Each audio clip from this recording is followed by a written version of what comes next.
Hello students, आज हम linen तंतु के बारे में पढ़ते हैं। Manufacture and properties of linen fibre. Linen तंतु पटसन के पौधे से प्राप्त होता है।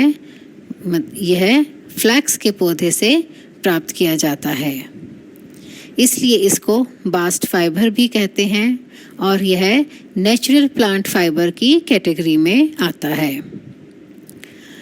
इस पौधे का उगाने का उद्देश्य दो कारण हैं, बीजों के लिए व तंतुओं के लिए। बीज से क्योंकि लिनसीड तेल प्राप्त किया जाता है और तंतु के लिए दूसरा प्रयोग इसका तंतुओं के लिए किया जाता है, लिनेन के तंतु बनाने के लिए। इस पौधे के दो प्रकार होते हैं, एक जिस पर सफ़ेद फूल उगते हैं और दूसरा जिस पर नीले फूल लगते हैं। तो जो सफ़ेद फूल वाले पौधे हैं उनसे घटिया प्रकार के तंतु का उत्पादन किया जाता है और जो नीले फूल वाले पौधे हैं उनसे अच्छी क्वालिटी के तंतु का उत्पादन किया जाता है। प्राचीन काल में इजिप्ट में डेड बॉडीज़ को रैप करने के लिए, लपेटने के लिए इस तंतु का इस्तेमाल किया जाता था, इसलिए यह पुरातन काल से ही बहुत ही विशेष महत्वपूर्ण फैब्रिक रहा है।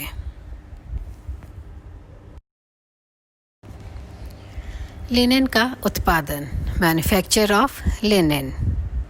तो जब लिनेन के पौधे के तने जो हैं वो पीले रंग के हो जाएं और उसके बीज पीले भूरे हो जाते हैं, तब उन पौधों को जड़ों सहित निकाल लिया जाता है। और पौधे निकालते समय ये ध्यान रखना है कि ऊपर से जड़ तक रेशे जुड़े रहें, वो टूटे नहीं।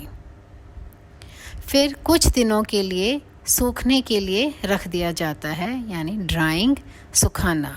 तो पौधे जड़ों सहित निकालकर सूखने के लिए रख दिए जाते हैं। फिर शुद्धिकरण की प्रक्रिया की जाती है, रिपलिंग। शुद्धिकरण की प्रक्रिया में तनों में से पत्ते तथा बीज अलग कर दिए जाते हैं। इसके लिए तने के सिरों को एक कंघी या मशीन में से गुजारा जाता है और ऐसा करते समय यह ध्यान रखा जाता है कि जो तने हैं वे ना तो टूटें और न ही नष्ट हों। और फिर से जब इसमें से पत्ते और बीज जो हैं वो अलग कर लिए जाते हैं, फिर से तनों को बंडलों में बांध दिया जाता है।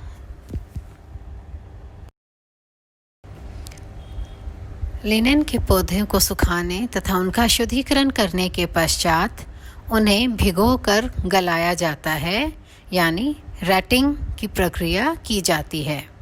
रैटिंग जो है ये एक विशेष प्रकार की प्रक्रिया है। तने के जो गुद्देदार भाग होता है उसको पानी द्वारा गलाया जाता है। इस प्रक्रिया में तने के इस भाग को बहते तथा स्थिर पानी या ओस तथा सूर्य के प्रकाश में खुला रखा जाता है। जो रैटिंग है ये एक खमीरीकरण प्रक्रिया है। इसमें कुछ बैक्टीरिया उत्पन्न हो जाते हैं जो कि गोंद को खा जाते हैं, जिस गोंद से रेशे तने के साथ जुड़े हुए होते हैं।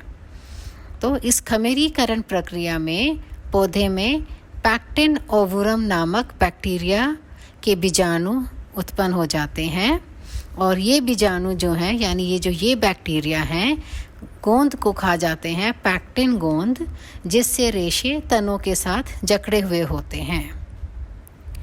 तने के गुद्देदार भाग को 3 विधियों द्वारा गलाकर नरम किया जाता है, पानी से गलाना, ओस द्वारा गलाना व लकड़ी के टबों में गलाना। सबसे पहले पानी से गलाना। जब तनों के बंडलों को बहते तथा स्थिर पानी में 2 सप्ताह के लिए रख दिया जाता है। यह प्रक्रिया जो है, जब पानी धीमी गति से बह रहा हो, ठंडा हो, तो अच्छी रहती है, क्योंकि जो तीव्र बहाव वाला पानी है अपने साथ बैक्टीरिया बहाकर ले जाता है, तो उससे जो खमीरीकरण की प्रक्रिया है वो धीमी पड़ जाती है। तो इसलिए रुके हुए पानी में या धीमी गति से बहते हुए पानी में यह प्रक्रिया करनी चाहिए। तने के बंडलों को भूसों तथा बोरियों से ढका जाता है और उसके ऊपर पत्थर रख दिए जाते हैं ताकि पानी के साथ ये बहे ना। और यह प्रक्रिया जो है 2 सप्ताह तक उनको पौधों को वहाँ पर रखा रहने दिया जाता है। 2 सप्ताह के पश्चात तने के सिरों की परख की जाती है कि रेशे तने से आसानी से अलग हो जाते हैं या नहीं। अगर वो आसानी से अलग हो जाते हैं तो इसका मतलब रैटिंग की प्रक्रिया पूरी हो गई है। लेकिन अगर वे आसानी से अलग नहीं होते तो उन्हें फिर से उसमें पानी में कुछ समय के लिए छोड़ दिया जाता है। सेकंड, ओस द्वारा गलाना। तनों को खेतों में फैला दिया जाता है। इन तनों को वर्षा, सूर्य की रोशनी तथा ओस में कई सप्ताह के लिए खुला रख दिया जाता है और यह तब तक रखा जाता है जब तक रेशे तने से आसानी से अलग न हो जाएं। तीसरी प्रक्रिया है लकड़ी के पात्र में गलाना। इसमें तनों को एक लकड़ी का पात्र होता है, उसमें भिगोने के लिए रख दिया जाता है और इसमें जो पानी का तापमान है वह 75 डिग्री सेंटीग्रेड से लेके 90 डिग्री सेंटीग्रेड तक होता है। जब तक और उसमें इस लकड़ी के पात्र में पौधों को तब तक रखा जाता है जब तक वे नरम नहीं हो जाते, और जब वे नरम हो जाते हैं तो तनों को पानी में से निकाल लिया जाता है और तनों को ढीला करके रेशों को सुखाने के लिए रख दिया जाता है।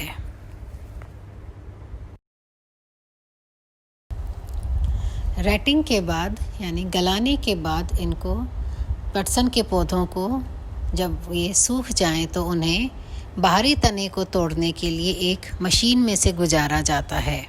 इसे ब्रेकिंग कहते हैं, यानी पटसन को तोड़ना। इसके पश्चात स्कूचिंग की जाती है, यानी कूट कर तैयार करना। इसमें भी तनों को मशीनों में से गुजारा जाता है जिससे रेशे व तना जो है ये अलग अलग हो जाते हैं।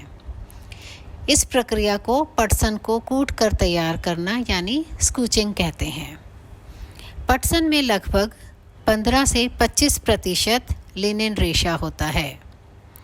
रेशों की लंबाई 10 इंच से कई फीट तक होती है। तो ब्रेकिंग एंड स्कूचिंग के पश्चात यानी जब तने को और रेशों को अलग कर लिया जाता है, उसके पश्चात कताई तथा कंघी करना की प्रक्रिया की जाती है।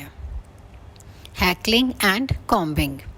इस प्रक्रिया में लोहे की साफ सुथरी तथा खुरदरी कंघियाँ प्रयोग में लाई जाती हैं।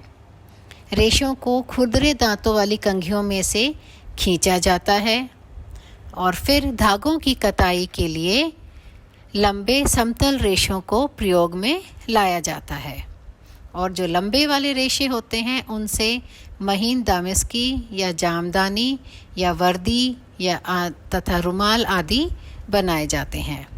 और जो छोटे रेशे होते हैं जो पिंजाई में टूट जाते हैं यानी कॉम्बिंग की प्रक्रिया में जो टूट जाते हैं, उनको इकट्ठा कर लिया जाता है और उनसे घटिया किस्म की मोटी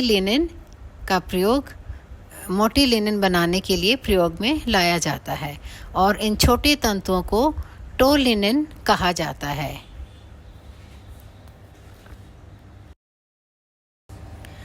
पिंजाई के बाद पूनियाँ बनाकर उनकी स्पिनिंग की जाती है यानी कताई की जाती है ताकि धागा बन जाए और फिर उससे बुनाई की जाती है। वीविंग में धागे से कपड़ा बनाया जाता है।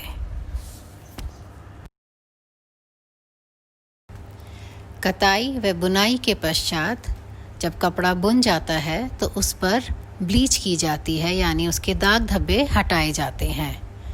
तो यह प्रक्रिया ब्लीचिंग के द्वारा की जाती है।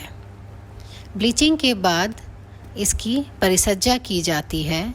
परिसज्जा जो है वो कई प्रकार की जाती है लिनन पर, जैसे बीटलिंग यानी मोटाई जो है इस कपड़े की एक तरह की मोटाई हो जाए, यह बीटलिंग परिसज्जा है। कैलेंडरिंग, उस कपड़े पर चमक व उसकी मुलायमता जो है उसको बनाए रखने के लिए। मर्सराइजिंग, कपड़े की चमक बढ़ाने के लिए। सिलवट प्रतिरोधक, ताकि उसमें सिलवटें कम से कम पड़ें और उसका रख रखाव आसान रहे। तो ये परिचर्याएँ करने के पश्चात कपड़ा जो है वो तैयार हो जाता है पूर्ण रूप से और मार्केट में भेजा जाता है। तो इस प्रकार से लिनेन का कपड़ा तैयार हो जाता है। Physical properties of linen. Linen की भौतिक विशेषताएं। नंबर 1, संरचना, कंपोजिशन। लिनेन का तंतु 66 से 70% सेलुलोज से बना होता है, क्योंकि ये पौधों से प्राप्त होता है, पौधों के तने से प्राप्त होता है और तने में सेलुलोज होता है। तो इसलिए लिनेन में 66 से 70% सेलुलोज की मात्रा होती है और अन्य इसमें अशुद्धियाँ होती हैं। Second, microscopic structure. जब हम लिनेन को माइक्रोस्कोप के नीचे देखते हैं तो इसका तंतु बेलनाकार, चमकदार, सीधा और पारदर्शी दिखाई देता है। इसकी जो मोटाई है वो एक समान नहीं होती, कहीं मोटा कहीं पतला, इस तरह से ये दिखाई देता है।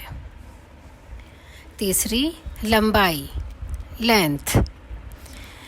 लिनेन का तंतु 12 इंच से 36 इंच तक होता है और इसकी लंबाई जो है वैसे उसकी बनाने की विधि पर भी निर्भर करती है। नेक्स्ट, मजबूती, स्ट्रेंथ। लिनेन बहुत मजबूत तंतु है। यह कपास के तंतु से भी अधिक मजबूत होता है। इसी कारण इसे भी धोते समय अधिक ध्यान देने की आवश्यकता नहीं है और जब लिनेन फटता है तो ये घिस घिस कर फटता है, क्योंकि ये बहुत मजबूत है। तो जब तक ये पूरा घिस न जाए उसके बाद ही ये फटता है। नमी सोखना, मॉइस्चर अब्जॉर्प्शन। लिनेन कपास के तंतु से अधिक नमी सोखता है। इसी गुण के कारण इसे सूखने में भी ज़्यादा समय लगता है। लिनेन गर्मियों में आरामदायक है क्योंकि यह पसीना सोख लेता है। इसी कारण इसको हम गर्मियों में पहनते हैं। सिकुड़न, श्रिंकेज। लिनेन के तंतु कपास के तंतु की तरह नहीं सिकुड़ते हैं, लेकिन यदि इसके तंतुओं को बुनाई के समय खींचा जाए तो वे सिकुड़ जाते हैं। तो लिनेन में सिकुड़न नहीं होती। रेजिलियंसी। लिनेन में भी सूती कपड़े की तरह जल्दी सिलवटें पड़ जाती हैं, इसलिए इसे भी सूती कपड़े की तरह प्रेस करना पड़ता है। ताप संचालन, हीट कंडक्टिविटी। यह तंतु ताप का अच्छा सुचालक है और इसीलिए इसको हम गर्मियों में पहनना पसंद करते हैं, क्योंकि लिनेन जो है ये हमारे शरीर की गर्मी को बाहर जाने देता है और हमें गर्मियों में ये आरामदायक लगता है। रगड़ का प्रभाव, इफ़ेक्ट ऑफ फ्रिक्शन। लिनेन को बिना किसी ध्यान के रगड़कर आसानी से धोया जा सकता है। गंदे भागों को ब्रश से रगड़कर धोया जा सकता है। धूप का प्रभाव, इफ़ेक्ट ऑफ सनलाइट। सूर्य की रोशनी सफ़ेद कपड़ों पर कोई हानिकारक प्रभाव नहीं पड़ता, किंतु अगर रंगदार कपड़ों को ज़्यादा देर धूप में डाला जाए तो उनके रंग हैं वो धूप में खराब हो जाते हैं। नेक्स्ट, ताप का प्रभाव, इफ़ेक्ट ऑफ हीट। लिनेन के तंतु को ताप से कोई प्रभाव नहीं पड़ता। इसे हम आसानी से अधिक तापमान पर प्रेस कर सकते हैं। अब हम लिनेन की रासायनिक विशेषताएं पढ़ते हैं। Chemical properties of linen. Number 1, अम्लों का प्रभाव। इस तंतु पर अम्लों का हानिकारक प्रभाव है। कठोर अम्ल यानी कॉन्सेंट्रेटेड एसिड तंतु को नुकसान पहुंचा सकते हैं, किंतु हल्के अम्ल लिनेन पर कोई प्रभाव नहीं पड़ता। नेक्स्ट, क्षारों का प्रभाव, एक्शन ऑफ अल्कलीज। लिनेन पर क्षारों का प्रभाव नहीं होता। इसी कारण से इसको ज़्यादा मजबूत और चमकदार बनाने के लिए इसकी मर्सराइजिंग की जाती है। वॉशिंग सोडा भी ध्यानपूर्वक प्रयोग किया जा सकता है। नेक्स्ट, विरंजकों का प्रभाव। Action of bleaches. कपड़ा रंगने से पहले विरंजन करना बहुत महत्वपूर्ण प्रक्रिया है, क्योंकि इस प्रक्रिया में सभी दाग धब्बे हट जाते हैं और कपड़ा एक समान हो जाता है, एक समान रंग में हो जाता है, और फिर इसकी डाई करना आसान हो जाता है और बहुत अच्छे से होती है। तो लिनेन पर सभी प्रकार के यानी विभिन्न प्रकार के विरंजक प्रयोग आसानी से किए जा सकते हैं। नेक्स्ट, रंजकों के प्रति सादृश्यता। Affinity of dyes. लिनेन के वस्त्र सूती वस्त्रों की अपेक्षा जल्दी रंगे जाते हैं, लेकिन यदि लिनेन को पहले से विरंजक किया गया हो तो लिनेन की सादृश्यता बढ़ जाती है, यानी विरंजन करने से लिनेन को और अच्छे रंग आते हैं, क्योंकि इसकी सादृश्यता है वो और ज़्यादा बढ़ जाती है। लास्ट, कीड़ों तथा फफूंदी का प्रभाव। Effect of moth and mildew. Linen कीड़ों द्वारा प्रभावित नहीं होता, लेकिन नमी की परिस्थितियों में इसमें फफूंदी लग जाती है। लिनेन की उपयोगिता। लिनेन से bedsheet, towel, table cloth, skirt, shirt, dress, suits, luggage, canvases आदि बनाए जाते हैं।